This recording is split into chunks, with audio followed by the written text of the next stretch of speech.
with Dr. Thank you for joining us for our April webinar with Dr. James MacKillop. We'll be talking about measurement-based care for substance use disorders, a platform for promoting patient-centered care, quality improvement, and clinical research. I would like to open our session and start with a land acknowledgement.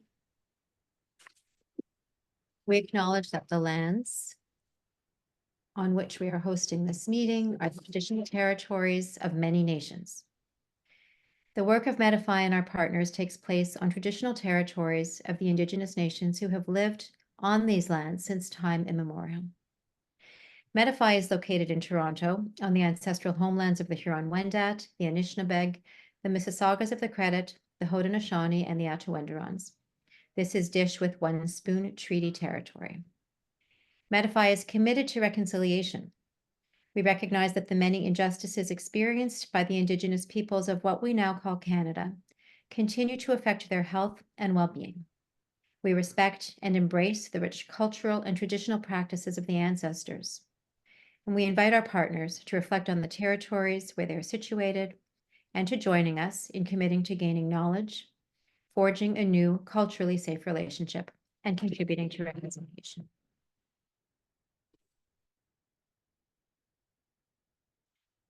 Before we start, just a thank you to our 2024 webinar series committee members who contributed their time and energy to making sure that we have a lineup of topics and speakers that meet the needs of our entire Medify community.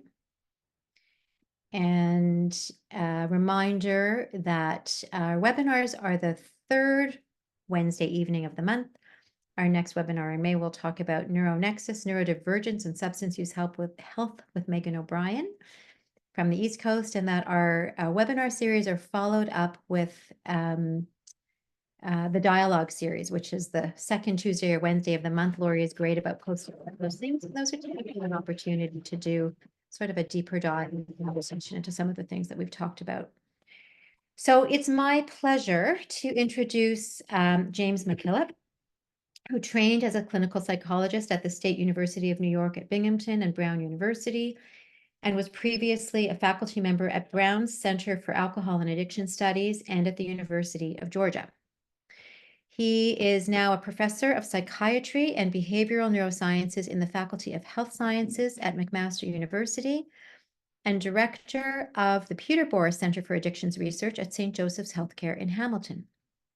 Dr. MacKillop's research program seeks to leverage diverse perspectives and methods from multiple fields to generate significant and unique insights into addictive behavior. His research ranges from neuroimaging to the application of behavioral studies to improve treatment outcome and public policy. And beyond addiction, he has recently expanded his research focus to medical cannabis, investigating both its potential therapeutic benefits and associated risk profile. So as I turn things over, I'll remind you to please put comments in the chat. I will be compiling questions. I know that there will be time for discussion, and if possible, if people want to actually ask their questions out loud, Laura can unmute you, and I turn it over to you. Wonderful. Thank you very much. Just gonna share my screen.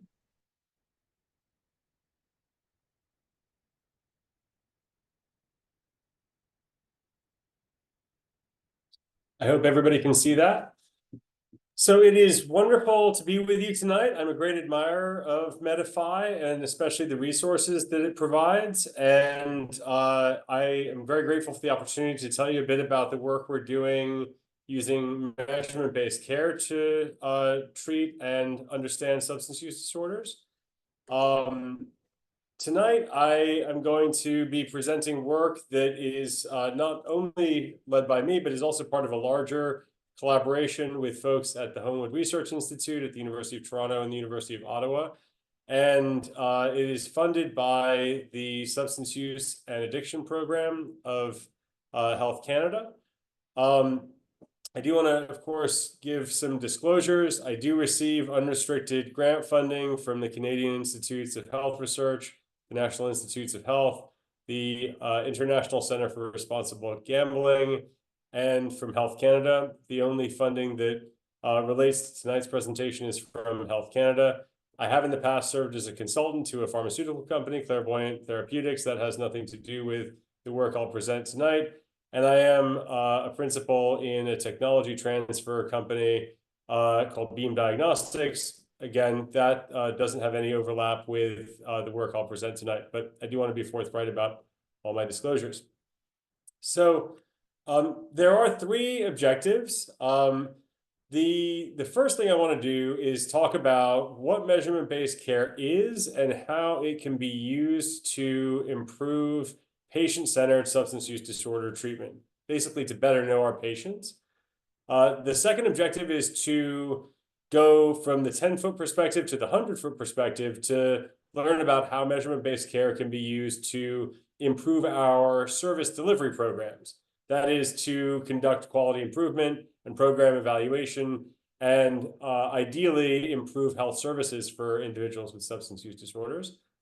And then the third is at a higher level still, maybe the 1,000-foot perspective, to present how applications of measurement-based care can be used as a way to do clinical research, and in particular, practice-based research to inform perhaps future directions in clinical interventions for substance use disorders. So this is a little bit like bringing coals to Newcastle, talking about the prevalence of substance use disorders, but I always like to emphasize just how significant the scope of the problem is, in part because it is always staggering to me. When we think about substance use disorders, they are the most common psychiatric condition across the lifespan. About 1 in 5 Canadians will at some point experience a substance use disorder. This actually does not include tobacco use disorder. In these data from Health Canada, that number would be even higher if we were including tobacco use disorder. It is substantially higher than mood disorders and anxiety disorders, which we often think of as being the most common mental health conditions. And the same is true when we think about annual prevalence, where 1 in 10 individuals has a substance use disorder, more than double the rate of individuals with the next most common psychiatric conditions. So these, although unfortunately highly stigmatized in general and within the healthcare system, are nonetheless the most common mental health conditions in Canada, and understandably are responsible for very high levels of morbidity and mortality. Just to put it in terms of dollars and cents, I think that this recent analysis commissioned by the Canadian Centre on Substance Use and Addiction is really informative. It reviews all of the annual economic estimated costs of substance use in Canada, adding up to a total of nearly $50 billion, that's billion with a B, annually. And this is a result of healthcare costs, lost productivity, criminal justice costs, and other direct costs. And collectively, these represent a huge cost to our society. The largest contributors are legal drugs, alcohol and tobacco. Cannabis, also a legal drug, is not third because the burden from opioids, as I think most people on this call will know, is huge, especially when it comes to the lost productivity that comes from the morbidity and mortality from opioid use disorder. Nonetheless, there is substantial healthcare costs from cannabis and other substances across the spectrum.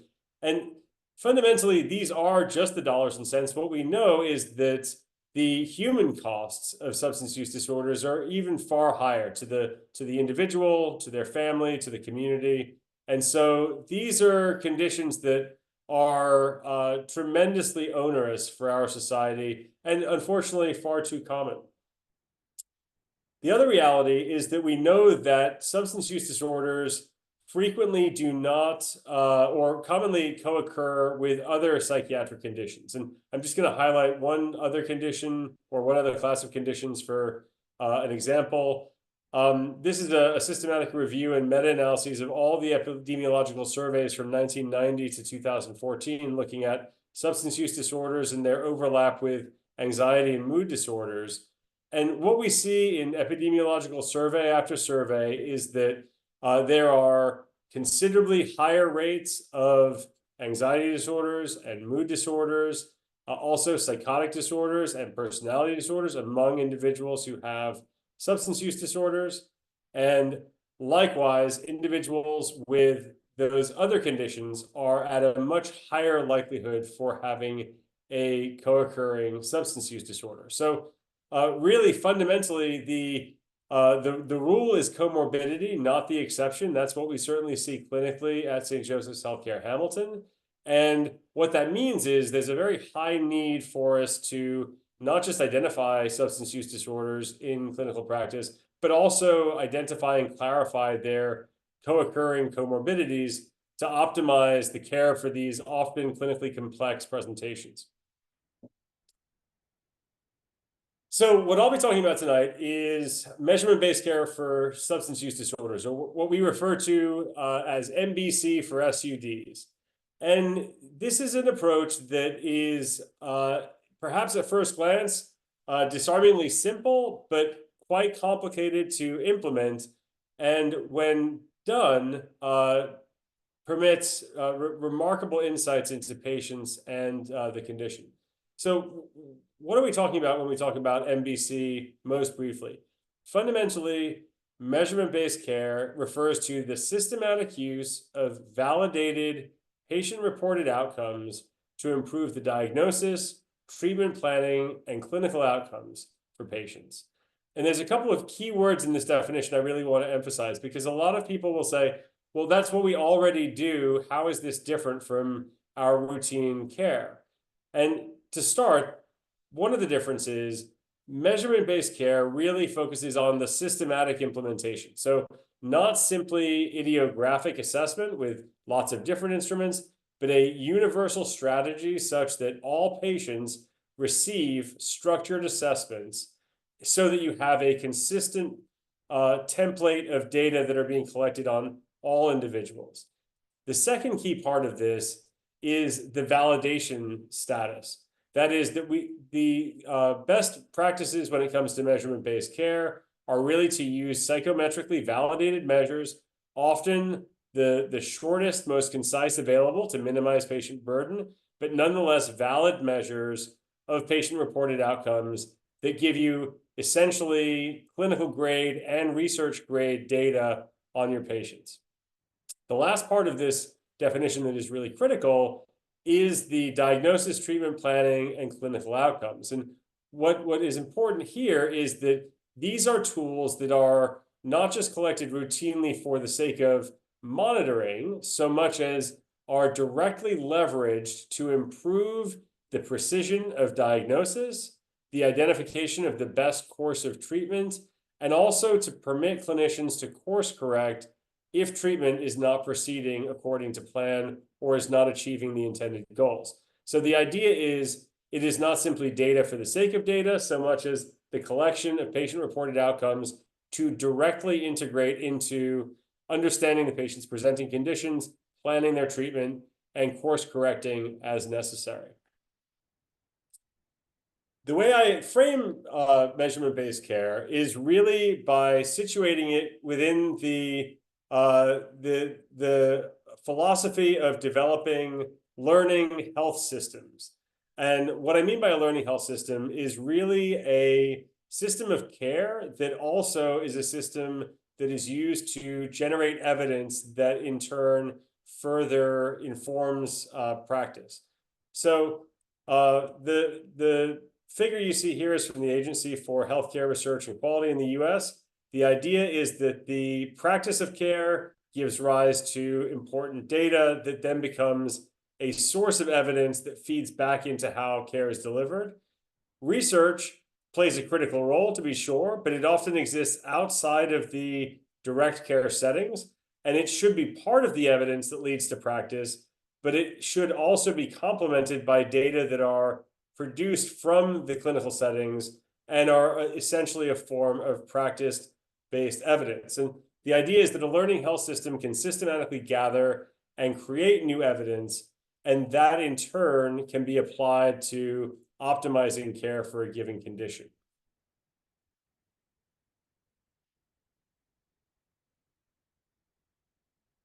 And what I'd like to contrast a learning health system with is what we often think of as the traditional hierarchical strategy in evidence-based medicine, in which often the evidence that is used to create clinical guidelines is randomized controlled trials, which, to be sure, are the gold standard for evaluating the efficacy of a new intervention.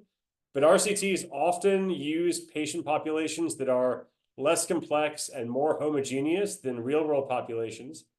Nonetheless, these RCTs are then often synthesized via systematic reviews and meta-analyses, and ultimately guideline committees to create clinical guidelines that make recommendations for best practices.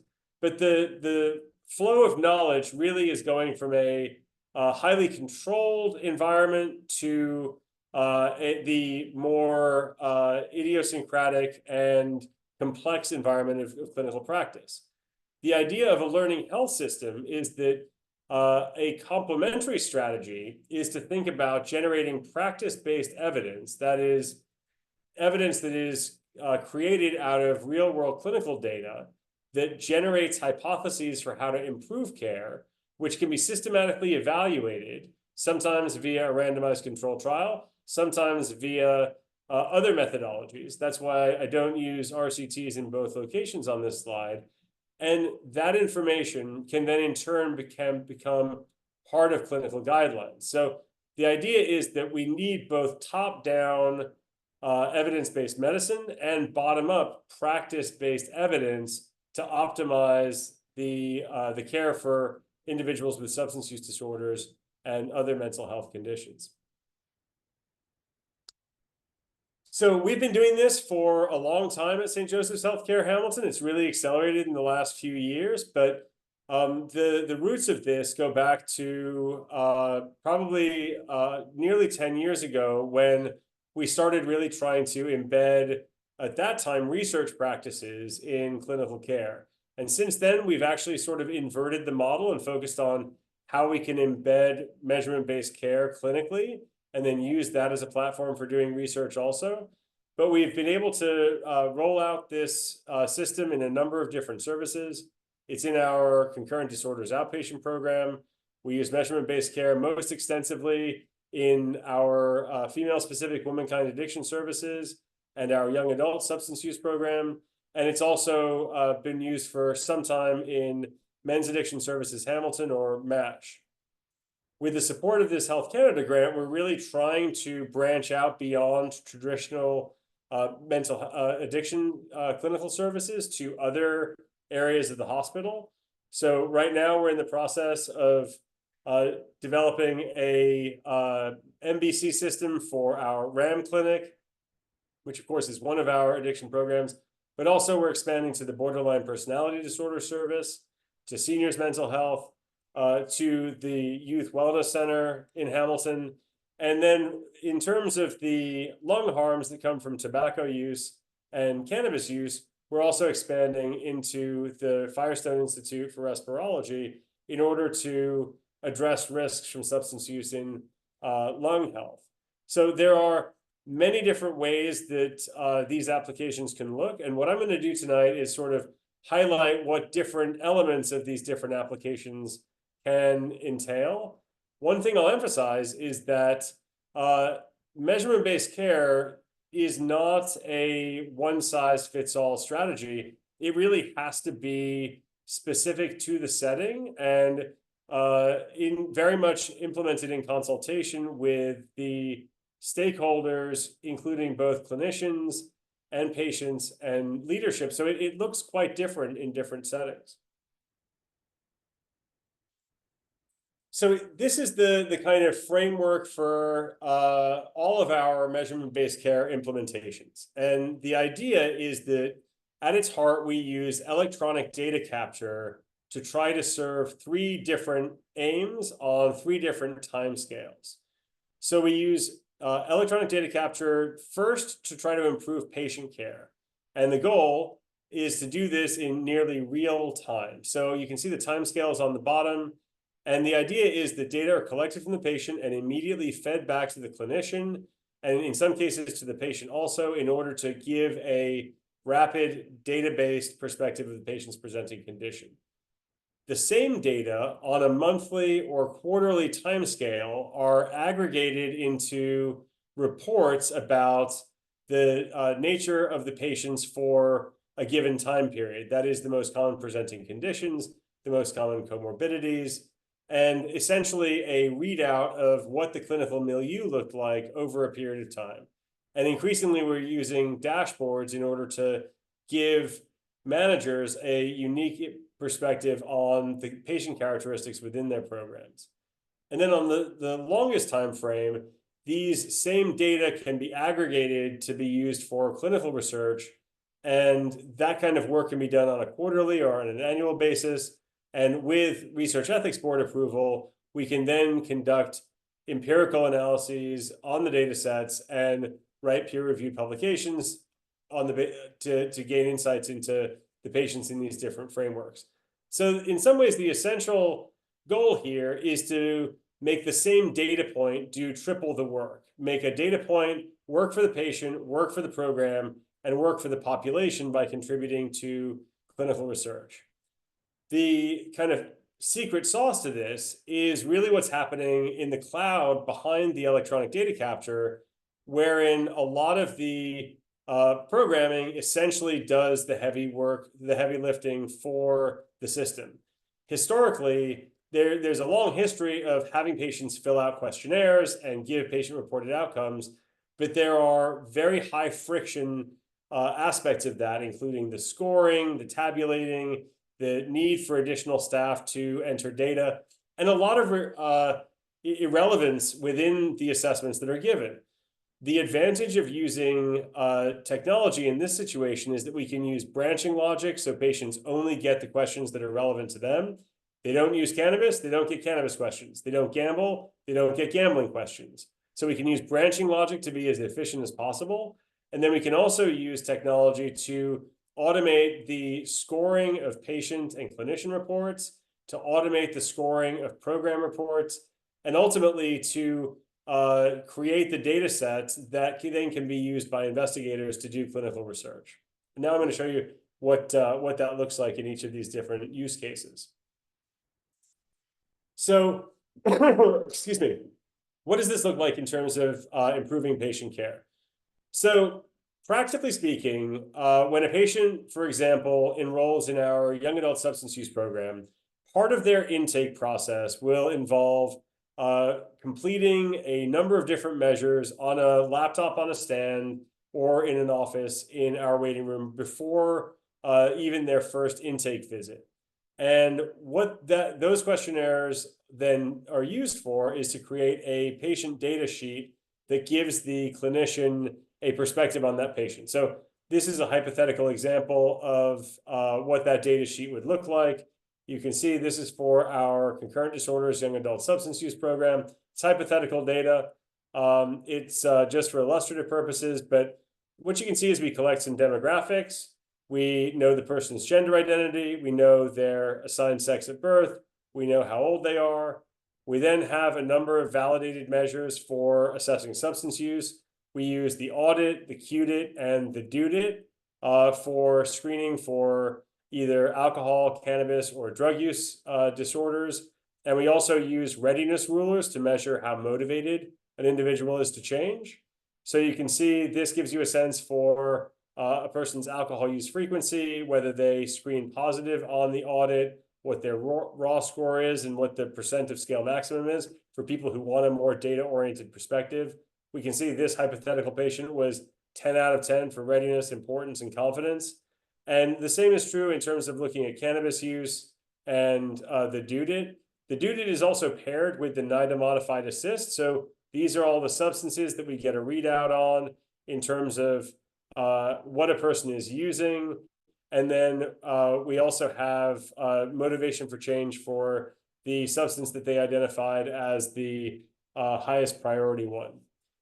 In addition to substance use measures, we also have a number of validated psychiatric screens and a measure of self-harm. So that ranges from measures like the PHQ-9 and GAD-7 for anxiety and depression to measures for ADHD, for binge eating, for conduct disorder. And again, you can see for the patient, you can see which ones they screen positive for. You can also see their raw data if you're interested. If a person does not screen positive, the data are basically redacted. So the clinician's eye is not drawn to that. And what this measure tells you is where they screen positive. What the clinician can then focus on is how to disambiguate these multiple elevations in terms of understanding which diagnoses best capture the person's presenting problems. We've also added measures of head injury and tobacco and gambling. We found that there were very common reports of head injury in our concurrent disorders program and other substance use disorder programs. So you can see that we can identify whether or not a person has a history of head injury that might suggest traumatic brain injury. And of course, we are interested also in their tobacco use and gambling, even though those are not typically the focus of this program. So this is an example of how the electronic data capture feeds back into a patient report. For a clinician, the other thing that we do is feed back some of the data into reports that go directly to the patient in order to guide treatment over time. So in our young adult substance use program, we have a variety of different measures, and then we have feedback reports on the person's substance use, their quality of life, their SUD symptoms, their levels of depression, anxiety, and the areas of value in their life. And these become essentially topics for discussion in the motivational interviewing sessions that the young people receive from our service clinicians. So in this case, what you can see is the handout that a patient would have that has their quality of life scores from when they started at intake in 7 different domains, and then changes that have happened in their first check-in. And what this allows the clinician to do is kind of zero in on where are the areas where the person feels like they are thriving the least and where maybe they are thriving the most.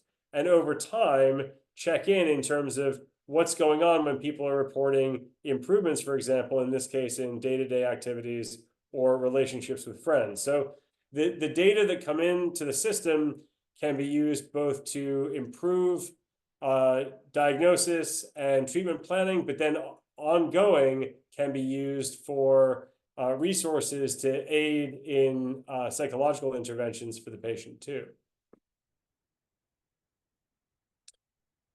To go up to the next layer up in terms of quality improvement and program evaluation, that was one single patient before. If you imagine over the course of days and weeks and months as patients accumulate, we can then use these data to improve service delivery.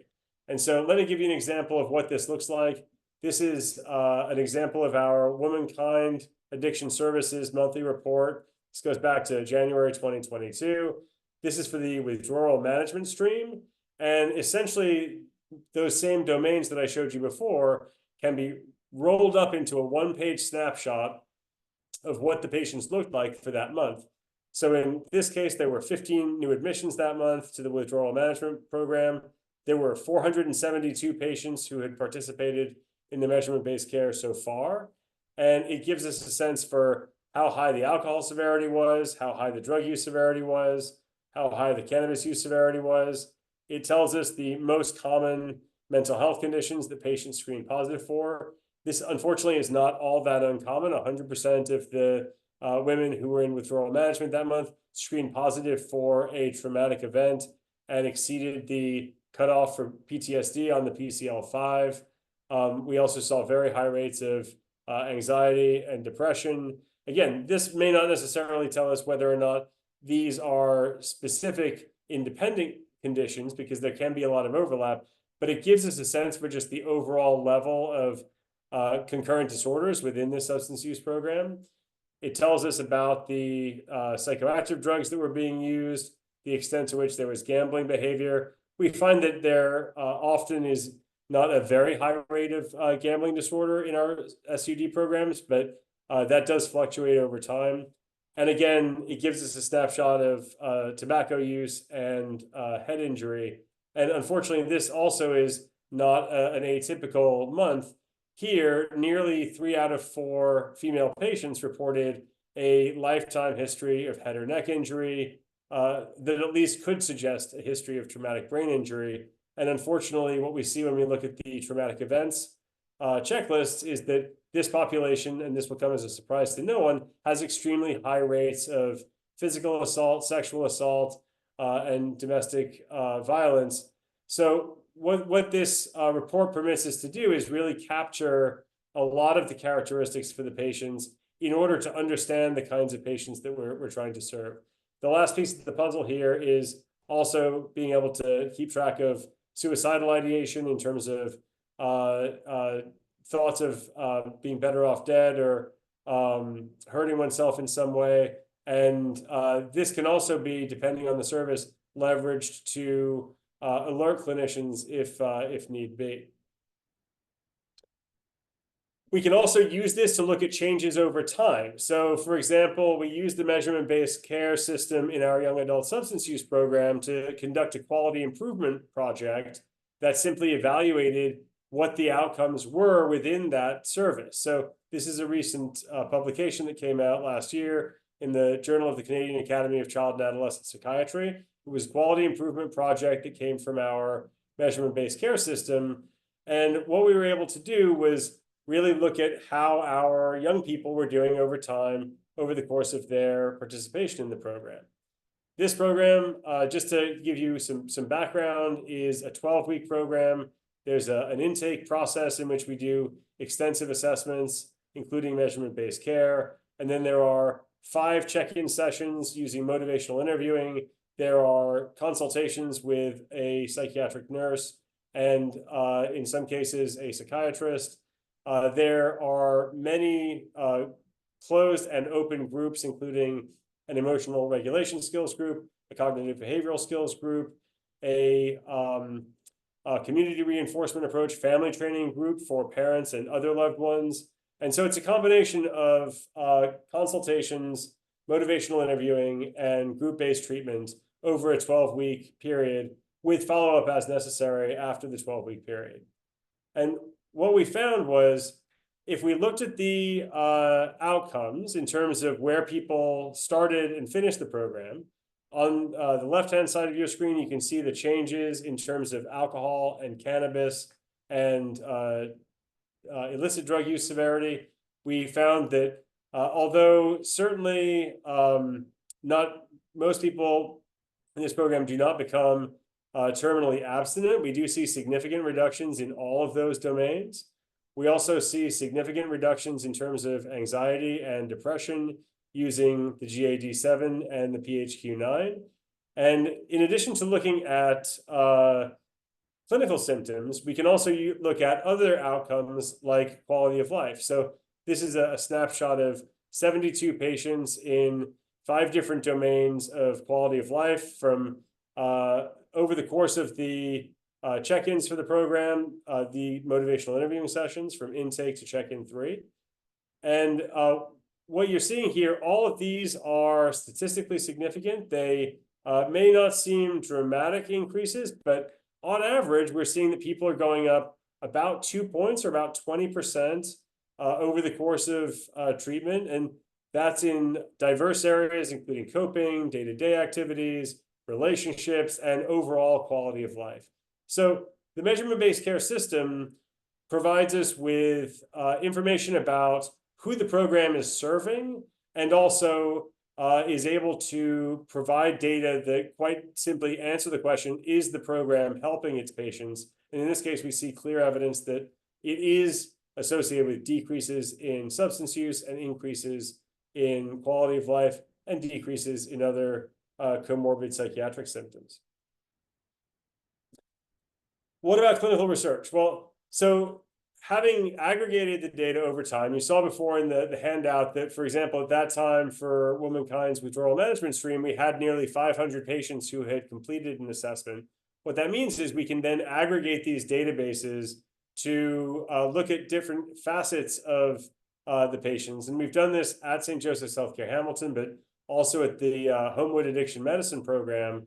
And what we've really tried to do is use a variety of different strategies to use these data to contribute to the larger field of addiction research.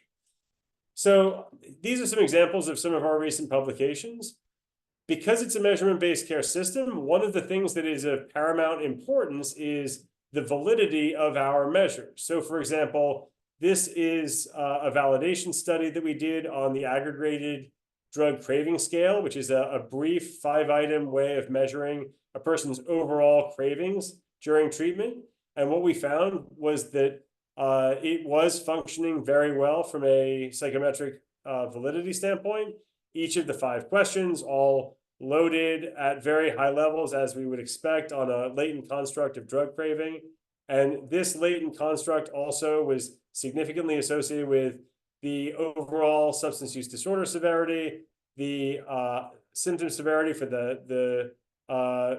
this is for their maximum SUD, this is for overall SUDs, and the frequency of substance use also. And as expected, these were overlapping too. So this provided a way, or these data provide us a way to really make sure that measures that are often developed outside of clinical settings are working well in real-world clinical settings. This is a second example of a study we did that looked at the validity of the measures we were using. As I alluded to before, we know that there's a very common overlap between substance use disorders and depression, anxiety, and PTSD. And although there are well-validated screens for mental health conditions, most of them are not validated for use in addiction clinical settings. And there's a high risk, or at least we theorize that there would be a high risk that because of the general high negative affectivity for people who are receiving addiction treatment, because of withdrawal, because of the psychosocial consequences of substance use disorders, for a variety of reasons, the cutoff scores for the validated measures of PTSD, depression, and anxiety might not be valid. So we conducted a study using our measurement-based care data, but comparing it to a gold standard clinical interview by a clinician.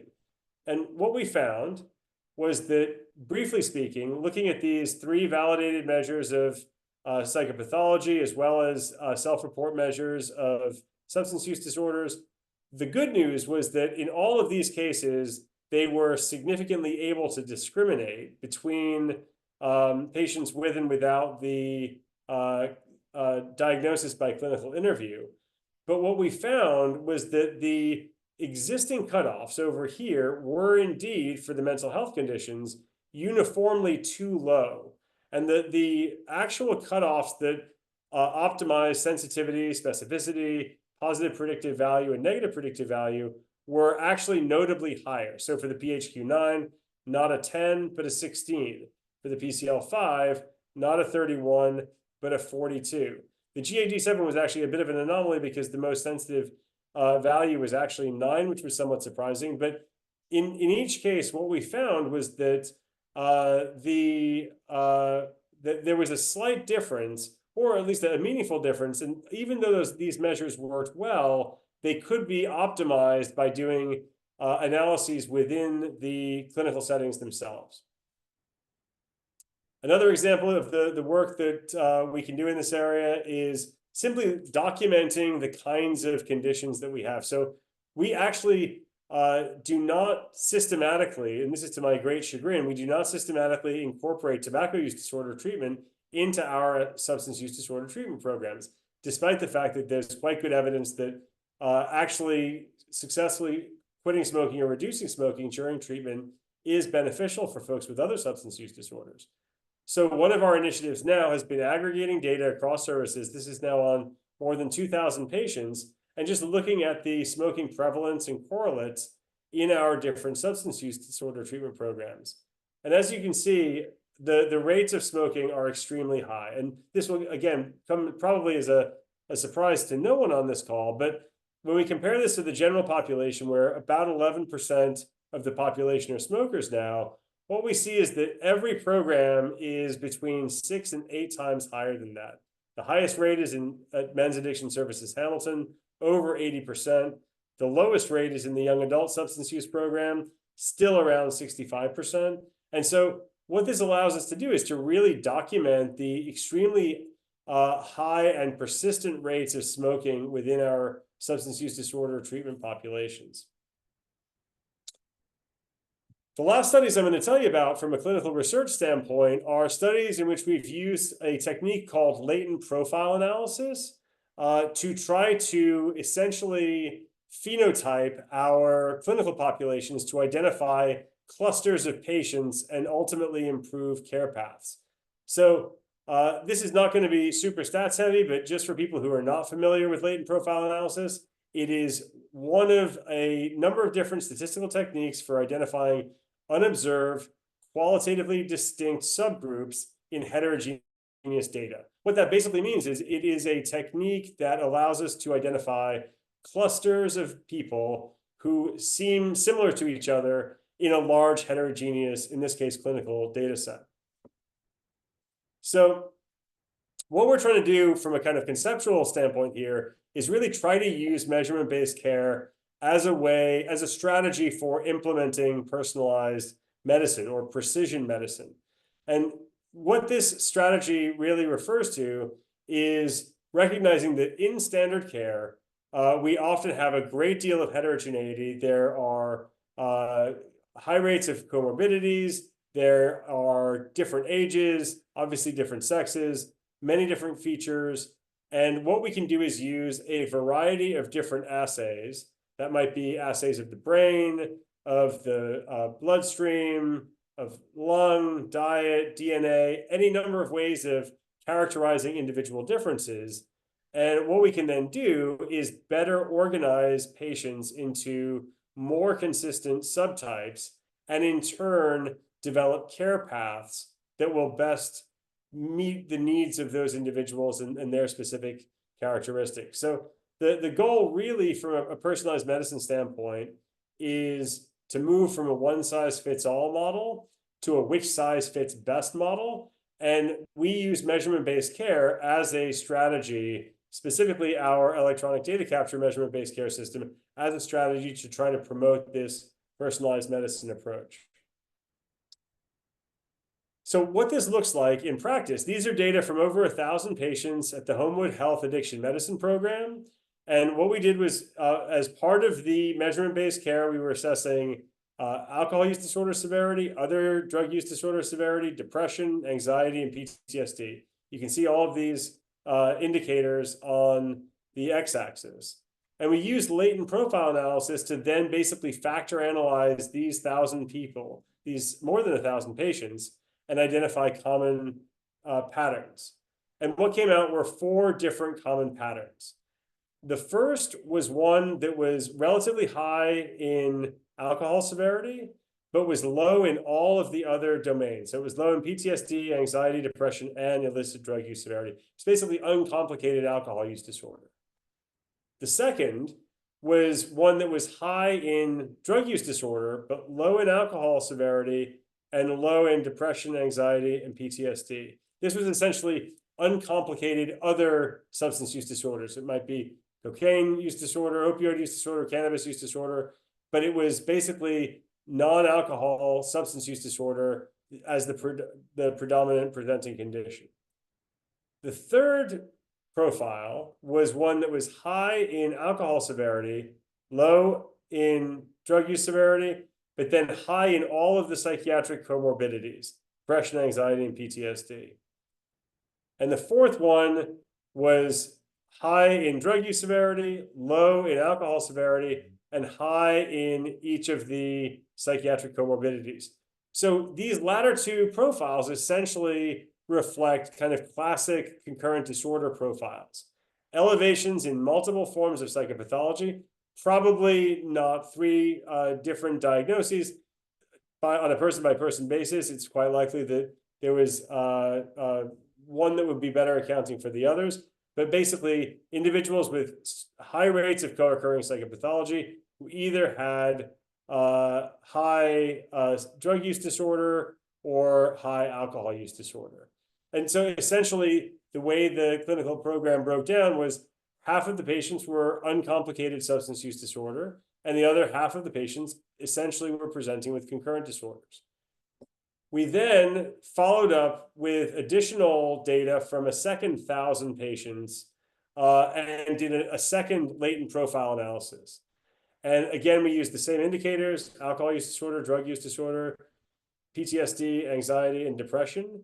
And what we saw, again, was a group that had low psychiatric comorbidities, low drug use disorder, but high alcohol, a group that was high drug use disorder, low alcohol, low comorbidity, so our two uncomplicated profiles, and then two concurrent disorders profiles, elevated for the psychiatric conditions, and either elevated for alcohol use disorder but not drug use disorder, or for drug use disorder but not alcohol use disorder. So what we saw was consistently about 45% of the addiction medicine program was a de facto concurrent disorders program.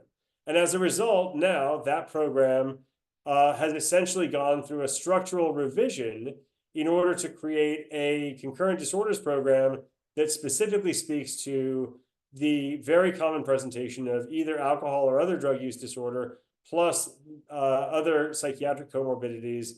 And the existing addiction medicine program now primarily focuses on the uncomplicated presentation of either alcohol use disorder or other substance use disorders. So this has had a direct impact on the structure of the program based on the consistent evidence over 2,000 patients of these different latent clusters of patients. These are just some examples of the research that's been able to come out of this system. The reality is that once the system is in place, it becomes an ever-growing resource for collecting data on patients and feeding those data back into the field with insights about presenting conditions, the best ways to measure patient indicators, and treatment response. So we've been very grateful to be able to really turn this into an increasing body of work using measurement-based care as a platform for doing so. Now, a lot of the time people will ask, how do you do this from an ethics standpoint? And much like the same way that there are many different ways that you can implement measurement-based care in clinical settings, this can also be implemented in different ways using different ethics strategies. So one strategy that we've used in some installations has been an opt-in model where patients are asked to explicitly donate their data into a research database. So they may participate, they may receive the assessments as part of clinical practice, but they explicitly sign an informed consent form that then means part of the data from the service are sequestered into a research database. A second model that we've used is an opt-out model. And what that refers to is typically patients receiving a letter at the beginning of treatment saying that the treatment that they are, or the treatment program that they will be a part of, also has a research mission, and that if they do not want their data to be considered for research purposes, they should let the program know, and they can opt out of the data being included for research purposes. The opt-in model uses explicit consent. The opt-out model uses implicit consent. Those are the more active research strategies. The other model that we have used has been to get ethics approval for conducting retrospective chart reviews, in which essentially, if the data are collected with a robust measurement-based care system, where you have systematic data that are collected for all patients using validated tools, you can ultimately, excuse me, you can ultimately then extract those data from the database and, again, migrate them to a separate sequestered database and use the archival clinical data in order to conduct analyses and do research. So there are lots of different ways to do it. It really depends on the clinic and the ethics board and the focus of the research project. I'm obviously a big proponent of measurement-based care in substance use disorder treatment, but I want to emphasize that it is something that should be implemented with a lot of critical thinking. It is not a matter of sort of set it and forget it. It is essential that the indicators that are collected are considered acceptable to the clinicians, to obviously the patients, to the leadership, and that they are used responsibly and carefully in the service of patient care first. Because as soon as they're used for things like evaluating clinician performance or evaluating program performance in a evaluative capacity, they can really become much less helpful. There's a book I recommend called The Tyranny of Metrics, which is about the way that measurement can be corrupted in many different settings. It identifies a lot of what are kind of considered the laws of measurement failures. One of these is called Goodhart's law. And that refers to when a measure, well, when a measure evolves from being used for descriptive purposes to being used for controlling a system, then often its utility goes down because the reality is people then have incentives to modify how they respond on a measure. So it's really critical to be very mindful of the way that measurement-based care is implemented and to maximize its way for benefiting patients and avoiding ways that contingencies can emerge in which there may be incentives for patients to not be forthright or for clinicians to not be forthright or to engage in any kind of impression management. So I'm going to wrap up here.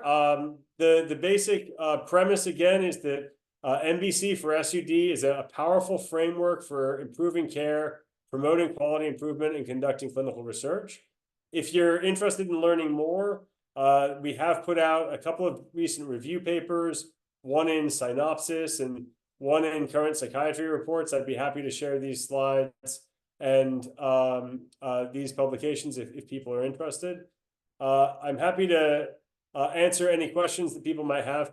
We are evaluated by Health Canada when we do these presentations, so I'd be very grateful if you would complete a very brief survey. I'm going to put a link to it in the chat, and also that QR code will take you directly to our REDCap survey that it will take, I think, less than 2 minutes to complete the evaluation. But I really appreciate the time tonight to talk to Medify and look forward to answering any questions that might be there. Wow, thank you so much. You covered a lot. I have many questions, and I'm hoping that others will too. And just a reminder, if you have questions, to please put them in the chat. That is to everyone, not hosts and panelists. And if you're interested in asking a question directly, Lori can invite you and unmute you. So please, I think you just have to put your hand up and or message Lori. So I'm trying to imagine what this looks like in implementation. I need to get sort of concrete to imagine. And so I'm wondering, right, where a lot of us are working in RAM settings. Obviously, some of the programs that you're talking about are situations where people have already been referred. They know the program that they're entering. How and when did people get offered these measurement tools as they enter clinical care? I'm thinking about, that consent. I can't even quite imagine what opt-out looks like. Who hands them an iPad? What if they're not feeling well? Just sort of some of those basics to start with. Great question. So there are a number of different models, but the simplest one is simply that the patient receives the measures at their intake, as they're asked to come 15 minutes early to their appointment, and they're provided with a tablet or a laptop in the waiting room. And just like any kind of a rooming appointment where there are paper-based questionnaires to be filled out, the expectation is that these measures will be filled out. And it's true that not everybody feels well in these settings. And in rare instances, we do have people who adamantly refuse. But the model that has worked well is that if we explain that this is part of our care, and this is not a research project, this is the way we deliver our care, patients recognize that this is simply the expectation for the appointment. We also do sometimes push the questionnaires to people via the EMR app on their phone, so they can fill them out in advance if they want. One of the critical factors is thinking about how much bandwidth do patients have. And so, for example, we're right now in very active discussions with what should our RAM questionnaire set look like. It probably can't be as long as our outpatient concurrent disorders program, because patients tend to be slightly there's slightly more time sensitivity in RAM. So it's really a question of calibrating what's the right dose, for lack of a better word, and what's tolerable to most patients. And really, best practices would also involve a certain amount of patient feedback and clinician feedback. So we often ask clinicians to take the questionnaires and tell us, do they think they're too long, or are we missing certain domains that are really important? But the real logistics are, the more optional it is, the harder it is to implement, the more it becomes truly part of routine practice and simply the way the service runs itself, the easier, the more acceptability we find from patients, and the more momentum the program achieves. So I have more questions about which questions or tools get asked as a priority, but that goes back to a question that Katie Dunham asked in the chat. How do we overcome barriers to data collection? So what does that sort of look like at a high level in terms of, as you've said, embedding this as a routine expectation? I'm sure there are lots of levels around implementation and getting people on board, and then who actually makes it happen. So typically it's administrative support staff or technicians who make it happen. The more automated it is, the better. So I see in the chat there's the question of paper forms versus iPads. Paper forms, to me, are the enemy of measurement-based care, to the extent that and if they are, I say that sort of jokingly, because they are better than, obviously, if that's the only thing that's available, they are better than nothing. But the challenge there is that it's very hard to then leverage the information about the patient subsequently for the program or for any kind of systematic evaluation. It's also hard to have staff bandwidth. So if the assessments exist simply as a hyperlink on a laptop or a desktop or an iPad, then all that really needs to be given to the patient by administrative support staff is the electronic device, rather than relying on staff. Now, our Health Canada project currently does provide some staff support, which is essentially a form of kind of IT to facilitate the handoff within a clinic. But the goal is to kind of train clinics to then be able to administer these measures themselves, because as you'll see, so the REDCap survey that's in the chat to evaluate this presentation is the same hyperlink or equivalent hyperlink that we would use to access the measurement-based care tool. We call it the PBCAST, the Peter Bohr Center Automated Screening Tool. And so really, that's, in my opinion, the best way to do it, because using either a hyperlink to a web page or the EMR itself really means the data are embedded from the start, and it requires the least personnel support. I see a question. Terrace, Lori, can you unmute Terrace? Yeah, have done. Have done. Awesome. Please go ahead and ask your question. Thanks, Jennifer. James, thank you for a great presentation. I'm a big proponent of measurement-based care myself, and we were trying to implement that in Kingston, Ontario, at Queen's University, where I practice addiction psychiatry. So as you know, Provincial Mental Health and Addiction Center of Excellence has identified 5 critical areas or priorities, and substance use disorder is one of them.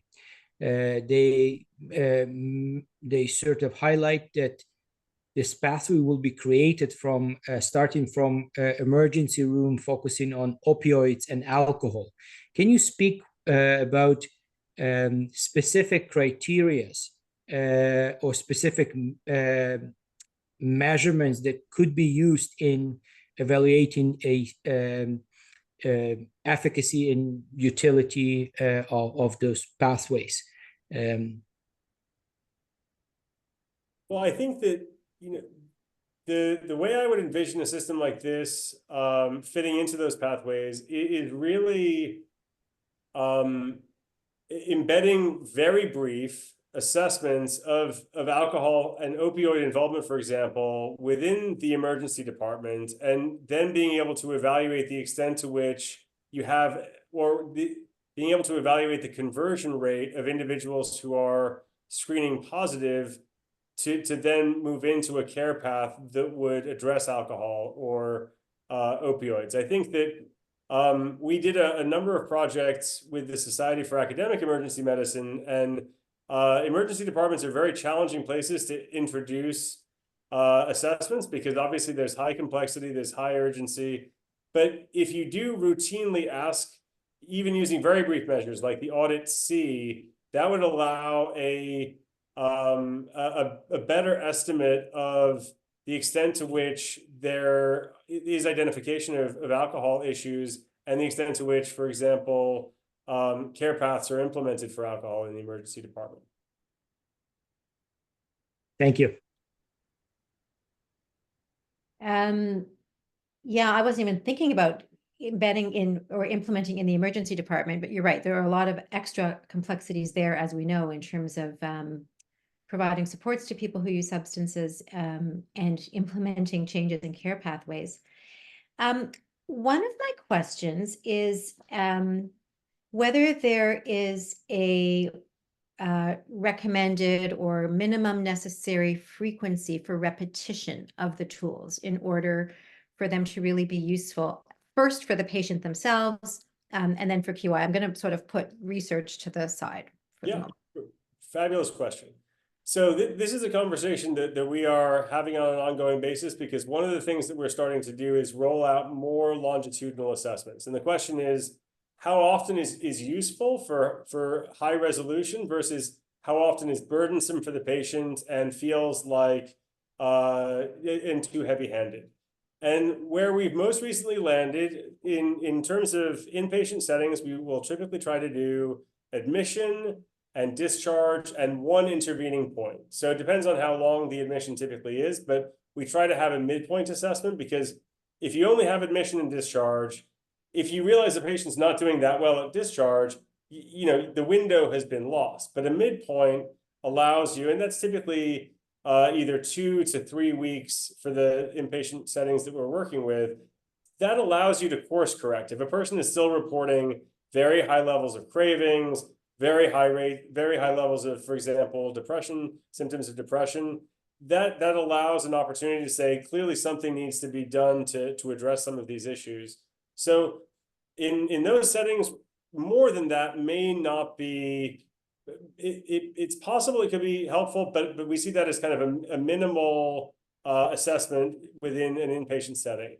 For outpatient settings, we've sort of landed on approximately monthly as again, a kind of a periodicity that is not too burdensome and has enough distance so that meaningful change can happen. I suspect that and then the other thing that we've talked about is, should we be having what we call recovery vital signs, which would be a very, very brief every visit assessment. So for example, cravings, readiness rulers, self-efficacy, just a very short way to sort of check in with how a person's doing. So I think that, again, there's not a one size fits all, so much as the more extended assessments should be periodic and should try to maximize resolution and minimize burden. But there may be ultimately a model where we are able to kind of structure a very brief check-in measure that takes less than 2 or 3 minutes, that at least gives clinicians whether a person is thriving or really struggling when they come in for an appointment. I love that idea of recovery vital signs, and then these intermittent longer check-ins. And that makes me also think about the fact that in many different programs or clinical settings, people are seeing different clinicians, right? They might see a physician, they might see a counselor, they might see a case manager. do all members of the team have access to the same information? How do they use it differently? And then also, how does that information, as you've said, get shared back with the patient or client themselves meaningfully? Another great question. So as this has moved and sort of evolved from being a research project into a clinical initiative, the idea is that these data, to be most useful, should be accessible to everyone within the circle of care. And that's why they're done at the intake, not only for the intake clinician, but also so that other clinicians could have access to that data. And if it's implemented in a systematic way, then the template can become becomes an organizing heuristic for checking substance use, mental health, head injury, for example, and different clinicians can more easily access that information. The feedback to patients has typically only been in our young adult substance use program so far, but we had a lived experience advisory board meeting not too long ago, and the feedback was patients would really like to see this data. And we thought that the young people in particular would benefit the most because there's a lot of ambivalence, and seeing their own data writ large, we thought would have a motivating effect, especially because it's delivered in the context of motivational interviewing. But actually, I think we're going to really try to build out more patient feedback reports in our adult programs also, because the uniform sentiment was, if we're going to fill out these measures, show us the data. And we're just as interested. And I think, we're trying to think pretty carefully about it also, because the information can be sensitive, and we also don't want to give people a kind of a report card that suggests a lot of challenges that may be dispiriting or demoralizing. So I think that what we're trying to figure out is, how do we provide patients with important information about their presentation that is kind of motivating and can be used best by clinicians to foster engagement and instill hope? Because I think that even though I completely resonate with the idea that it's my data, I should be able to see all of it, it may not be, there's a certain amount of, I think, clinical dexterity that we need in terms of what is the informational feedback that actually has a positive, motivating, and salutary impact. Yeah, and I guess the most common experience or exposure I've had with this is using the PHQ-9 and G87 in family practice, really. I mean, even outside of addictions. And I think what we've heard is that just doing the tests themselves and measuring, I think, is supposed to be helpful in terms of people's perception of how they're doing or their actual improvement. But I often wonder, when those scores are not really looking like they're shifting in a positive direction, and people, as you've said, when they're completing the same questionnaire time and again, they become very familiar, right? They know where they're scoring or not. So it's not necessarily a positive conversation when they're not feeling better and the numbers are not looking better. What are the impacts there? I think that those are challenging clinical conversations to have, to the extent that what I'm always inspired by is, if you look at the overall averages of changes over time, for example, in our women's program, you just see a wonderful reduction in depressive symptoms and anxiety symptoms and cravings over the course of treatment. But that's the average. It's not for everybody. And if you look at the individual trend lines, there are individuals who show, for example, increases before decreases, or may just show persistently high levels of craving or depression, for example. And I think that those are opportunities to say that clearly something more is needed, or something different is needed. And the information alone will not have a beneficial impact if it doesn't have some sort of a course correcting influence on treatment. And that's why I think it's really critical that there is consideration for how that information goes back to patients. And candidly, these are the exact areas that we're kind of working on in terms of what should the feedback to clinicians and patients be when the changes are not as favorable. Yeah, I guess that ties into another question that Katie asked around how to avoid bias, which is partly patients knowing what questions they're being asked and in a way that they're being evaluated on, even though that's not the point, right? What do they need to do to appear to be successful?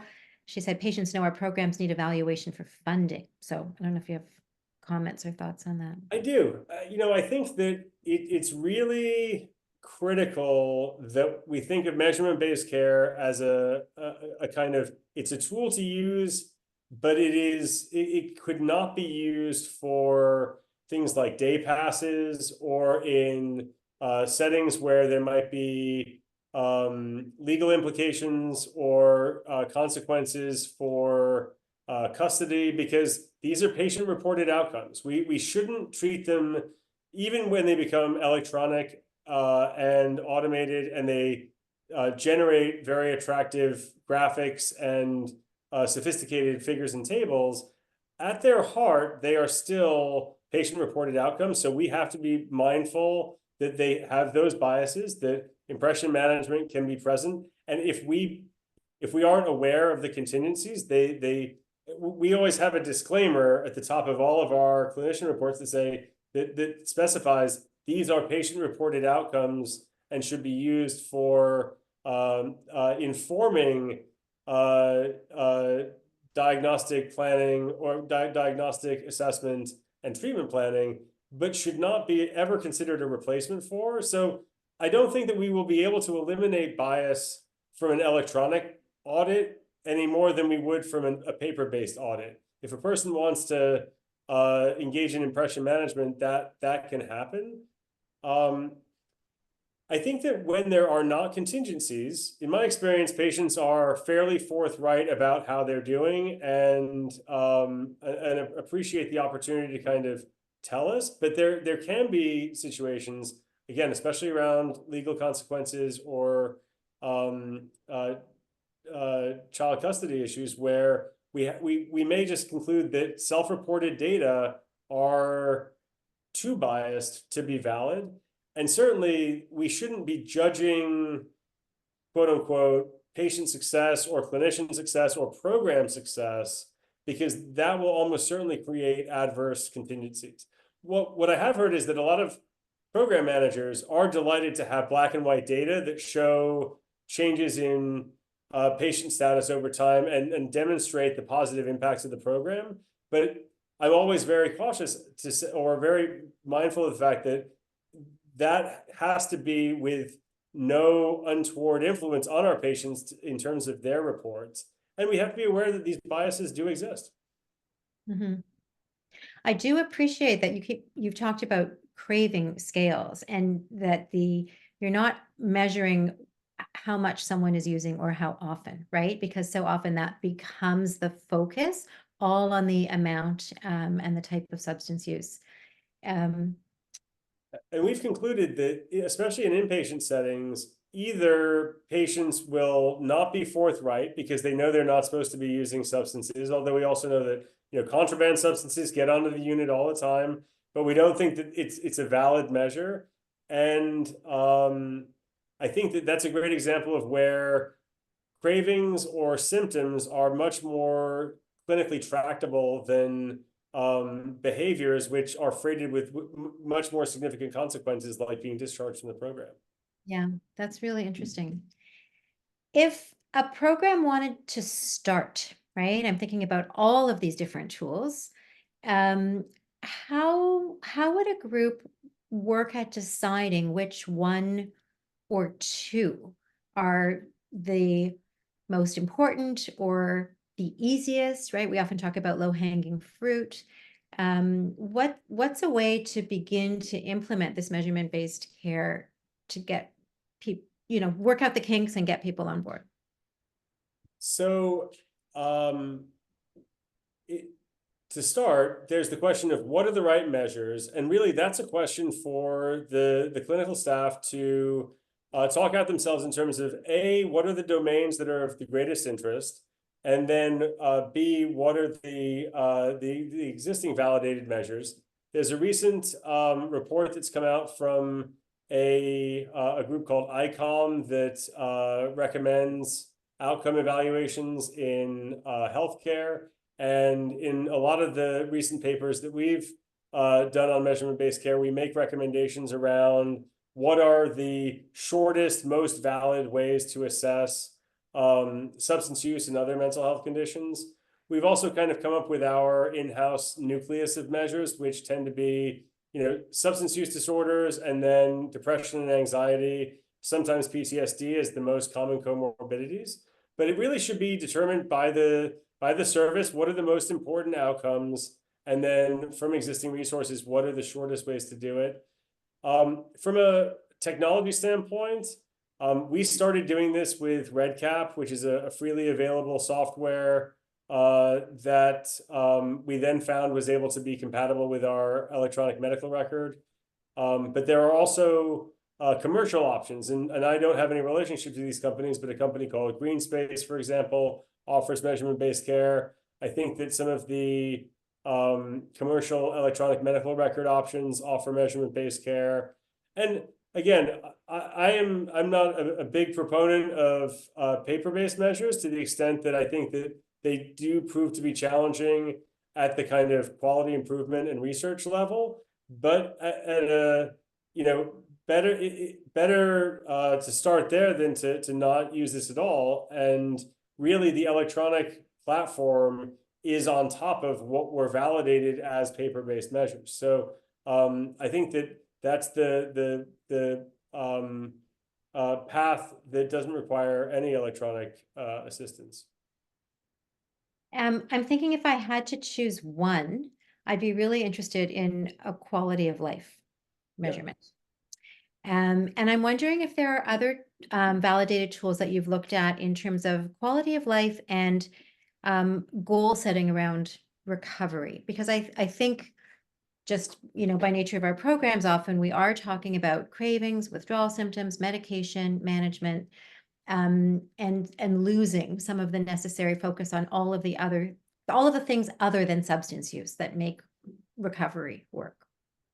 I couldn't agree with you more. I think that, what we often emphasize is that recovery from substance use disorders is not just not drinking or not using cannabis. It's all the other things that are alternative reinforcers that reflect kind of flourishing and thriving more generally. And so we have been experimenting with trying to embed measures of alternative reinforcers, or measures from positive psychology that capture things like hope, or even other domains of psychosocial functioning, just to sort of identify where a person may be thriving in some areas and struggling in others. So I think that a lot of the focus has been historically on sort of clinical dimensions of substance use disorders, but that is only part of the picture. And certainly in the young adult substance use program, we've emphasized a lot the alternative activities and quality of life, and more kind of motivating features of a person's presentation. And what's the particular scale or question tool that you're using for that? And is it applicable outside of the youth population? We use the World Health Organization quality of life scale, and I believe that the youth version that we use was actually adapted from an adult version. So it is a little bit more specific to young people, but our youth program is 17 to 25, so they're all legal adults. But I'd be happy to send you, or send the measures list that could be circulated to the Medify group if you were interested. That would be great. I would love that. I know sometimes when I searched, I find all of the articles evaluating the methodology or the validation processes, but not the tools themselves. So that would be really helpful. Yeah. Absolutely. Other questions from the group? I feel like I'm getting a lot of my questions answered, but wondering what other people are thinking about in their settings overall. Maybe while we're waiting for that, could you go back to this idea of opt-in and opt-out consent? Yeah. Yeah, what that actually looks like. So the opt-in model was where we first started in the concurrent disorders program at St. Joe's, and that is a model in which basically a staff member, either an administrative support staff member or a research assistant, would approach a patient after they complete their assessment and say, we're also conducting a research study. Would you be willing to contribute the data that you've entered into your in your clinical appointment into our research database? And they would have a formal informed consent form, and the patient would complete that. And we had moderately high success with that strategy. And at that stage, we were really thinking of this as more of a research project. But the downside is that you do have, even our rates were around 80% of patients opting in. And the downside is that you then don't know, you can't do research on the 20% of people who would prefer not to opt in. So you do have this kind of ceiling in terms of generalizability. And it does introduce a certain amount of burden because you're approaching patients and you really do have higher staff requirements. The opt-out strategy we've used in other settings, including at places like Homewood, where the patient is informed that the kind of default setting is that these data will be ultimately de-identified and put into a research database that is sequestered away from any personal information and used for research purposes, unless you tell us that you explicitly want to not participate in that. And we find that small proportions of people will opt out, but it then reduces the staff requirements, and it generally kind of fits into workflow much more efficiently. The most recent strategy has really been to more heavily lean into the clinical data being or all the data that are collected being clinical data, and simply getting ethics approval to do archival data pulls from the electronic medical record. And what that means is you essentially are able to access all the data, and it's all de-identified, and it is essentially like doing a chart review, except because you collected all the data in a systematic template, it is not as idiosyncratic and complicated as kind of connecting the dots between disparate charts. It is all in a kind of format that lends itself to formal research. Yeah, makes sense. That is a lot to think about. I'm excited, a little bit daunted, thinking about where to start, as probably anyone else is on there. But I think, again, having had experience with something as straightforward as the PHQ-9 that most of us have, we can sort of imagine that as kind of a starting point, right? And building from there. Well, and we will be launching a website as a resource for learning more about measurement-based care for substance use disorders, and hopefully we'll be able to be producing freely available software for clinicians to use to adopt, because again, this is a federally funded project to promote measurement-based care. And so the hope is that if we can produce knowledge, mobilization information, and also tools, that will foster greater adoption of this strategy. Yeah, and to your point, not just for the sake of being able to collect more measures, right? But in order to actually improve the outcome for individual and groups of patients overall. That whole personalized medicine side is fascinating. Question from Mark: an informal way to do this or comment is have patients identify goals, assign a 1 to 10 score, assigning value based on client sense of having achieved the goals. And goals may vary, of course. Yeah, there's a measurement that I found called R2R, I think Road to Recovery, that looked at that I thought was quite interesting, around a whole range of goals that have to do with, you know, social and activities and spiritual and physical, and then being able to use that overall. And I guess in my mind, again, I'm sort of linking that to, as you said, all of the other outcomes and quality of life. Absolutely. Yeah, but that's a great comment, Mark. Thank you. Thank you. I knew that we would fill this time with questions because you put so much out there for us to think about. Thank you. Would everyone please remember to fill out our evaluation, which I think Lori will put in the chat or has and will email. I can't put it in the chat because I'm recording, but it will definitely be emailed to everyone, and it should have been put in the chat by the platform. But I don't know, but okay, let it will get to you as well as James's survey. and definitely do James's. I don't know if you want to put up your last slide again with the QR code for people who might have missed it. The link is up at the beginning. And I know you'd said that you would share your slides, which would be really welcome because there was a lot to process there. So thank you. Absolutely. Thank you very much. Okay. Have a great night, everyone. Join us in May to learn about neurological diversity and substance use. And I look forward to keeping this particular conversation going, but all of them as well. Thanks so much.